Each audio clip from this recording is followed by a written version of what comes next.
Mākslīgā intelekta jēdziens ir veidojies pakāpeniski, bet par tā oficiālo dzimšanas brīdi uzskata 1956. gadu. Tā popularitāte ir bijusi viļņveidīga, taču 21. gadsimtā tā sasniedza jaunas virsotnes. Mākslīgais intelekts kļuva par daļu no ikdienas dzīves, un tā iespējas izraisa gan sajūsmu, gan bažas par darba vietām, ētiku un drošību. Līvānos aizvadīts izglītojošs pasākums, kura laikā jaunieši varēja izzināt, kā mākslīgais intelekts ietekmēs nākotnes profesijas un karjeras izvēles. Eksperti prognozē, ka līdz 2030. gadam līdz 30% darba vietu pasaulē varētu tikt aizvietotas ar automatizētām sistēmām, piemēram, autovadītāji, pasnieki un klientu apkalpošanas darbinieki. Tomēr, lai arī šīs tehnoloģijas var aizstāt cilvēkus daudzās nozarēs, tās arī radīs jaunas darba vietas, piemēram, saistītas ar mākslīgā intelekta izstrādi, apmācību un uzraudzību.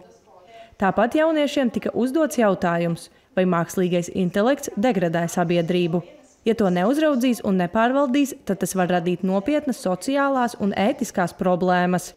To jāprot pielietot, un par to arī jārunā skolās un jāmēģina virzīt uz mākslīga intelekta izmantošanu tāda veida, lai visi saprastu, kā veidot promptus, kā pareizi uzdot jautājumus. Mums jādomā arī par to negatīvo pusi un jāpievērš uzmanību, ka mums jādomā par datu drošību, arī par datu noplūdēm un jādomā par to, ka datiem jābūt caurspīdīgiem.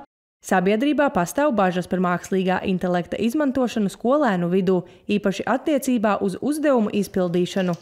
Skolēnu vidū plašu popularitāti ieguvusi tehnoloģija ChatGPT, kas sniedz iespēju iegūt rezultātus bez lielām piepūlēm un domāšanas, kas var novest pie virspusējas izpratnes un trūkumiem mācību materiāla apguvē.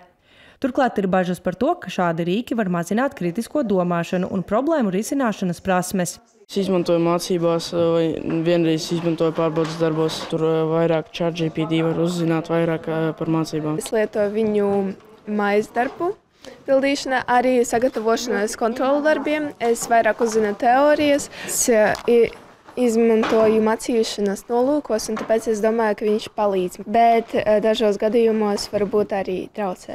Līvānos līdzteku jauniešiem mākslīgā intelekta iespējas apguva arī pedagogi. Skolotājiem bija iespēja izmēģināt aizraujošus un izglītojošus tehnoloģiskos risinājumus, to izmantošanu mācību procesā, kā arī saņemt apliecību par profesionālās pilnveides kursa apguvi. Galvenais mūsu mērķis ir attīstīt skolotāju zināšanas par dažādām izglītības tehnoloģijām. Tā ir 3D druka, robotika, lāzergravēšana, interaktīvie risinājumi. Mēs apmācām pedagogus, kā šīs iekārtas izmantot, domājam par to, kā šos rīkus integrēt mācību procesā. Skolotājiem bija iespēja piedalīties 2 meistarklasēs. Viņi varēja veidot savus dizainus un tos materializēt, izmantojot lāzergravēšanas rīku. Savukārt blakus telpā bija izvietotas dažādas spēles un risinājumi, piemēram, interaktīvā grīda un siena. Kā te Katrīna Strode, Kaspars Daņļevičs, Vidusdaugavas televīzija.